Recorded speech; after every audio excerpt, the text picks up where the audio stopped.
Hi, this is Nelson Ranch. So I'm going to talk about Umamusume 101 once again. And this time we're going to talk about the race mechanics. So let's get started. All right. So the game is really no other way to put it, weird. um, Basically, what the game does is it divides the race course into 24 parts. So because it divides the race into 24 parts, I'm going to use the Tokyo 2400 as uh, the racetrack that I use for example because it just makes the most sense because it's all by all 20 one by 24. So anyway, um, on the screen here is the Tokyo 2400. As you can see from the direction of the yellow and the red triangles, you go basically from the bottom and then you run to the right and then you go up and then you go to the left and then you go down. So you run in a counterclockwise direction. So this is a left turn track. Uh, and you run 2,400 meters, right? So other tracks will run in a clockwise direction, and that would be a rightward direction. But this is a leftward track. It's one or the other, basically. Um, there aren't that many left turn tracks. I think Tokyo and Nagoya are the two left turn tracks, and uh, Nakayama, Hanshin, and Kyoto are all right turn tracks. So anyway, it doesn't matter. It's one or the other. Okay. So after you know that there's a right turn or a left turn, then what you do is you break the race into three parts. So the first 1/6, right? So 1/6 of 2,400 is basically the first 400 meters, right? So the first 400 meters of this racetrack is the beginning phase. After the beginning phase, of course, you got the middle phase, and after the middle phase, you got the last phase. So there's three phases: beginning, middle, and last, right? Anyway, so the beginning phase is important because this is the phase when, right off the bat, when you open the gates, you accelerate. And if you're a runner or a leader, you want some acceleration skills because that will then propel you to being in the front. And if you're a runner, you really want that skill because you want to be in the absolute front. Leaders, not so much. And for betweeners and chasers, they don't need to get that skill. It's kind of pointless. The reason why it's kind of pointless is because then you get into the middle track, and in the middle track, what happens is the game is designed so that runners are going to be in the front, leaders in the second, betweeners third, and chasers last. Um, and the speed that you actually have your character is not referenced here. What matters is the running style that you have selected, and the game will basically forcibly put you in those spots. So if you are a runner, then you're going to be in the front of the pack, and if you have all the right skills, then you not only will be in the front of the pack, you'll be in the front, right? And that's what you want as a runner. You want to be in you want to be in first place from the beginning of the race to the end of the race. That's what runners do. Right? Okay, so the last phase is basically going to start at the last 1/3. So because this is Tokyo 2400, that means the last 800 meters. So starting at the 1600 mark. So basically, from the 400 meter mark to the 1600 meter mark is basically the middle phase, and then the last phase is going to happen from the 1600 meter mark to the 2400 meter, the end, the goal. Okay? The last 800 meters. Now, this last phase can be divided into two parts. One is the acceleration phase, which happens towards the beginning, and then there's the last spurt, which basically happens in the last 400 meters or thereabouts. But I'm going to talk about that later. So the key thing to understand here is that the game is divided into three parts: the beginning, middle, and the end.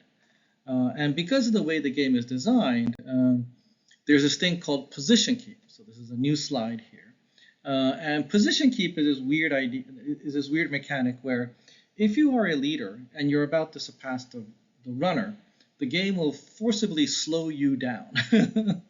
So this is sometimes, this is actually known as the pace down mechanic. People hate it, abbreviated as PDM, the pace down mechanic.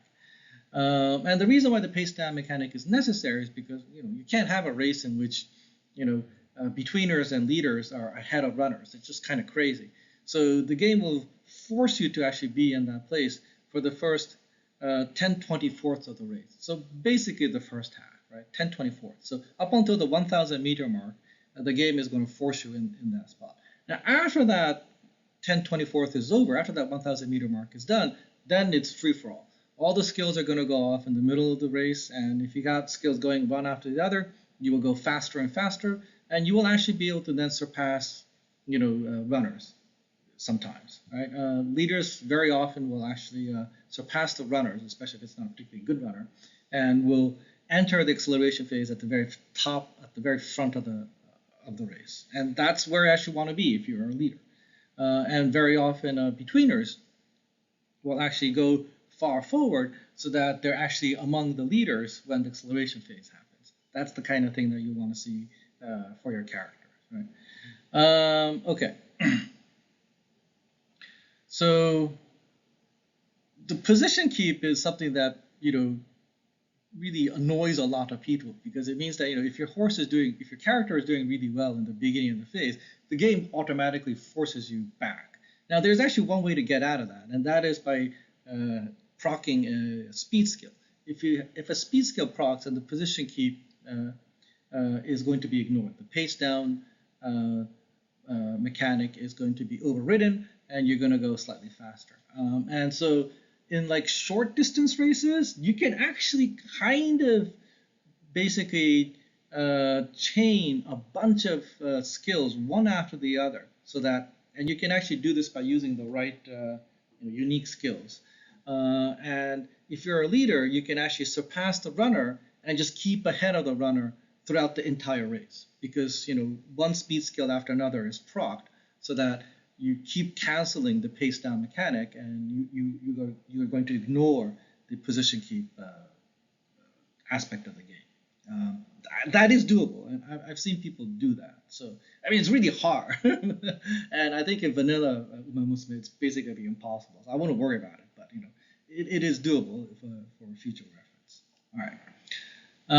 So that's the position keep and the pace down mechanic that sometimes people talk about. And this is when you sometimes see characters that go forward, and you see them like go sliding back towards the back of the pack, and you're pulling your hair. So it's like, why is this happening? Well, the reason why it's happening is because your character is a chaser or a betweener, and it's way out far in front because too many skills have procced. And then the game penalizes you, which I think is kind of wrong, but I mean, it's just the way the game is designed, so you just have to live with that. Okay. So the most important phase, I think, is the last phase, the last 1/3. So in the Tokyo 2400, it's the distance from 1600 meters to 2400 meters. In this last 800 meters, what's going to happen first is the acceleration phase. You are going to accelerate, and then after about half that time has passed, you enter the last spurt phase, which is the 2,000 meters to the 2,400 meters, the goal line.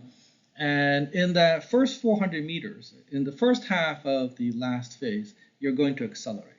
And you want your acceleration skills to proc as early as possible, because the faster you accelerate, the faster you hit that top speed. And this top speed is referenced by your actual speed number that your character has from your training by raising your character, by training your character. And that, the faster you get there, the faster you get to the goal line. So you don't want to like take your sweet time to accelerate. You want to accelerate like that. You want to accelerate as fast as possible. And so people who play the game basically try to find the right skills that actually make that happen. Acceleration skills that proc after that or proc before this, acceleration phase are essentially pointless, right? Because what's the point of accelerating if you're already at top speed, and what's the point of accelerating if you can't accelerate to top speed because the game is forcing you to actually stay at that speed.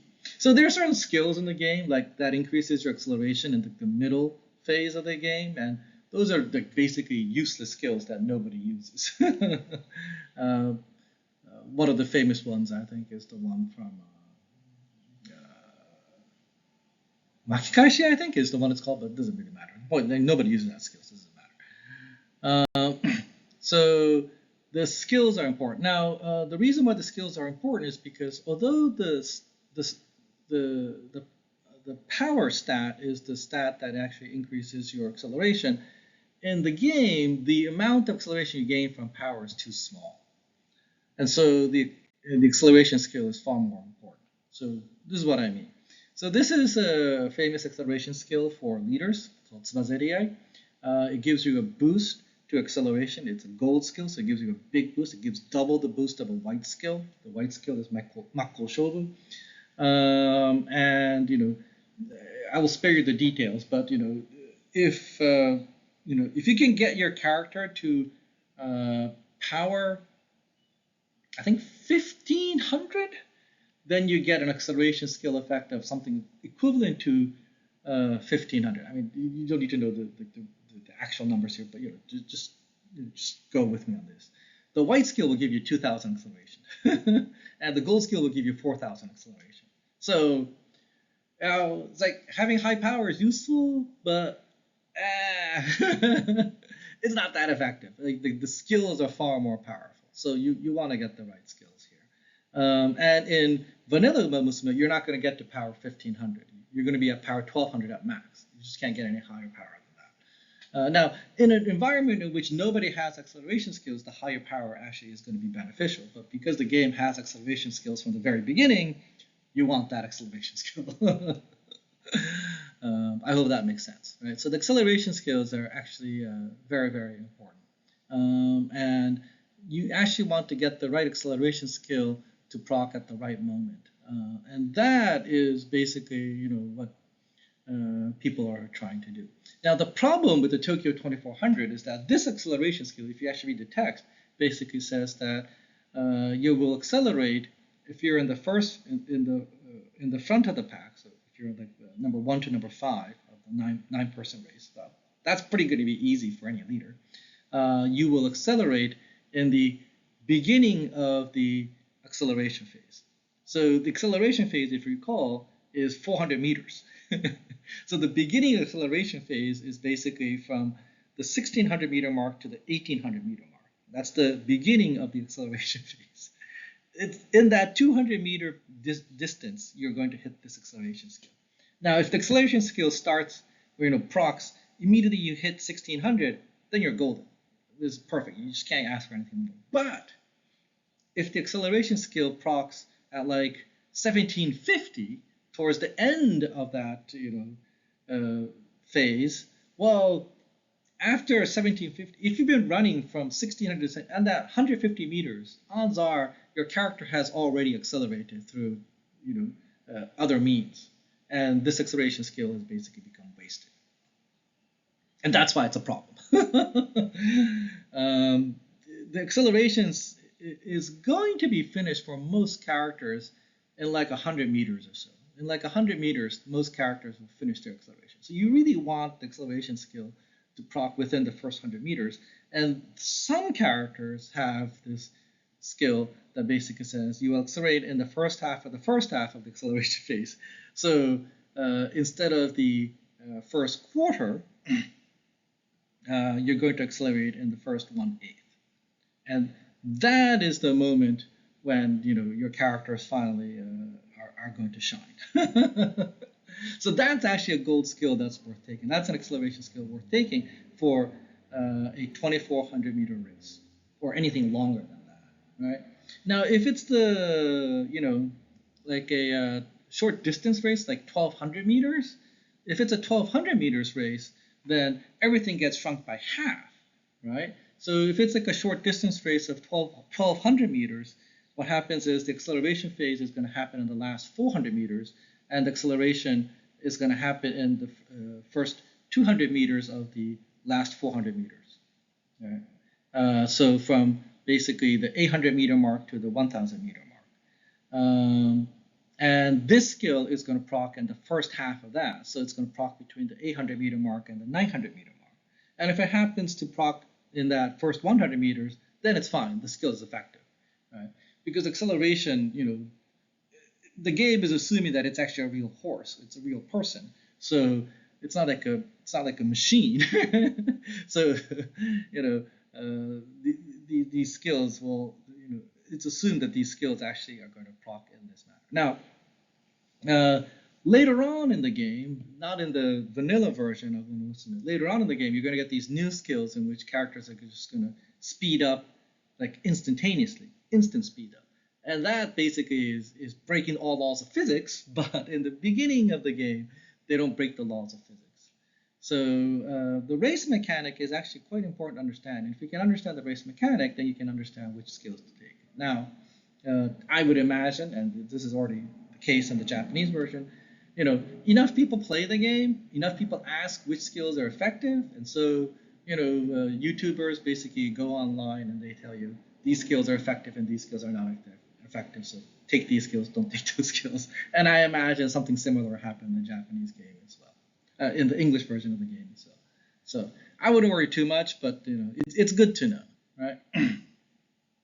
So I think this basically covers the what you need to understand to train a character to run the races. You need the right stats, both the alphabet stats and the number stats.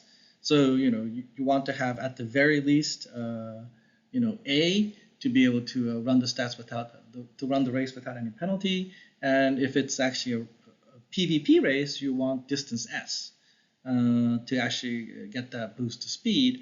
And then for the number stats, the first thing you want to do is you want to make sure that you got enough stamina to run the race itself, so that you don't run out of gas and you start walking. And then after that, you want to increase your speed and the various other stats to be able to run the race. And then once you have that, then you want to have the right skills. And the most important skill is the acceleration skill. That's basically going to be the way it is for a long time. The most important skills are going to be the acceleration skills. Well, either that or the stamina recovery skills or the hit point recovery skills. Those skills are necessary because if you don't have enough stamina, you run out of energy and you can't run the race. So those are going to be the two skills that are really, really effective.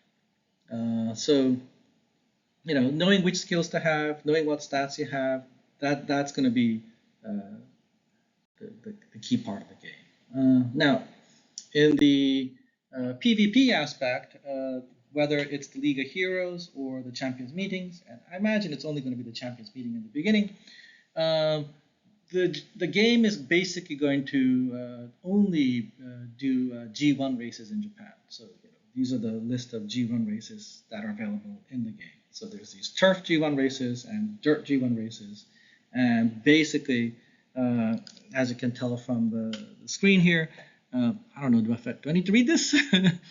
The very first one in the calendar is the Takamatsunomiya Kinen. This starts off at the Chukyo Racecourse. Chukyo is basically the other name for Nagoya. So this is the Nagoya Racecourse. It's a sprint race, 1,200 meters. And then there's the Osaka Cup, which is at the Hanshin racetrack, 2,000 meters. And then there's the Tennosho Spring, which takes place in Kyoto. This is the 3,200 meters. This is the longest race in Japan. Then there's the Triple Crown races, the Nakayama racetrack, 2,000 meters, Tokyo racetrack, 2,400 meters, and the Kyoto racetrack, 3,000 meters. And then there's the Triple Tiara races, which is only for mares. This is the Hanshin 1,600 meters, Tokyo 2,400 meters, and the Kyoto 2,000 meters. And then there is the Victoria Mile in Japan. In reality, this one is also only for mares. Then there's the NHK Mile Cup. This is basically only for 3-year-old horses. And then there is the Yasuda Kinen. This is a Tokyo 1,600 meters. Then there's the Takarazuka Kinen. This is the Grand Prix in the first half of the year. This basically ends the first half of the racing season in Japan. It takes place on Hanshin Racetrack at 2,200 meters.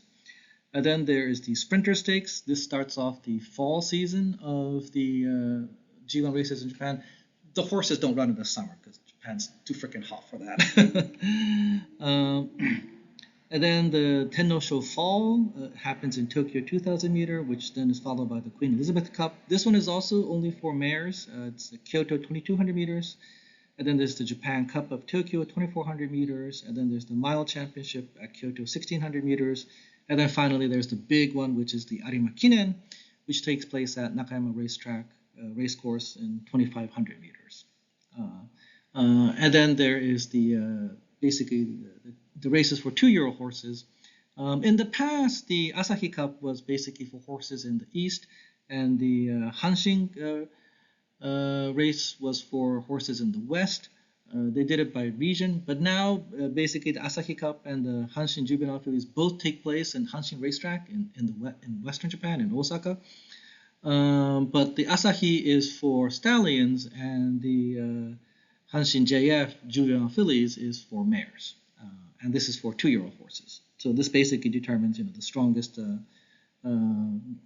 stallion and the strongest mare. Well, they're not mares; they're fillies, but they're not adults; they're kids. But the strongest kid horses. Anyway, the Triple Crown that people talk about is basically the one that is only for 3-year-old horses, and it takes place in Nakayama, Tokyo, and Kyoto. And the Triple Tiara is also only for 3-year-olds, and it takes place in Hanshin, Tokyo, and Kyoto for mares, for female horses. The big 3 races in the spring these days is the Hanshin, the Tennosho Spring, and then the Takarazuka Kinen. And the big 3 races in the fall is the Tennosho Fall, and then the Japan Cup, and then the Arima Kinen. And there's been only one horse that's basically been able to do the Grand Slam, and that was TM Opero. TM Opero was able to do the Grand Slam and basically won all the available G1 races that he could run in his, I believe, 4th year. And back then, the Osaka Cup was not a G1 race, so TM Opero didn't run the Osaka Cup, but TM Opero won the Tennosho Spring, and then it won the Takarazuka Kinen, and then it won the Tennosho Fall, and then it won the Japan Cup, and then it won the Arima Kinen. It won every single one of those races. It was crazy. All right, so the dirt G1 races that are available in the game is as follows, and there's actually more dirt G1 races, or the equivalent, the Japan 1 races in Japan, but in the game, these are the only ones that are available. And it's the February Stakes, which takes place in Tokyo, 1,600 meters. The Kawasaki Kinen, which takes place in Kawasaki, is 2,100 meters. There's the Kashiwa Kinen, which takes place in Funabashi, 1,600 meters. There's the Teiyo Show, which takes place in Oi, 2,000 meters. There's the Japan Dirt Derby, which takes place in Oi in 2,000 meters. There's the Nambu Cup, which takes place in Morioka in 1,600 meters. And then there's the JBC Sprint, the JBC Ladies Classic, and the JBC Classics. And these 3 basically take place in various race courses throughout Japan in real life. And in the game itself, I think they've basically move it around between the 2nd year and the 3rd year. I forget exactly where, but it doesn't really matter because I can't remember that. The Champions Cup is held at the Chukyo, otherwise known as, which is basically Nagoya, and it's the 1,800 meter race. And what was supposed to be the most prestigious dirt race was supposed to be the Tokyo Daishoten, which is supposed to be the dirt equivalent to the Arima Kinen. And when it was first set up, it was basically a long distance race, just like the Arima Kinen at 2,500 meters. And the Tokyo Daishoten, basically, you ran either at like the 2,600 meters or the 2,800 meters or the 3,000 meters. I think the last horse to run the 3,000 meter Tokyo Daishoten was Inari-1. Inari-1 was the last horse to actually win the 3,000 meter Tokyo Daishoten. Today, it's only 2,000 meters. There are no more long dirt races in Japan. And at the end of the year, there's also the 2-year-old Derby, which is held place at Kawasaki, and it's the 1,600 meters. So just like there's the Asahi Cup and the Hanshin Juvenile Fillies, for dirt horses, you have the 2-year-old Derby. And that's it. These are the various G1 races that are available in game. And when you play the game, if you want to make parents, you want to make sure that these or characters run these races as much as they can, and that they match with each other. All right, that's it for now. I'm gonna end this video. It's been long enough, and I'll see you guys in the next video. Take it easy, guys.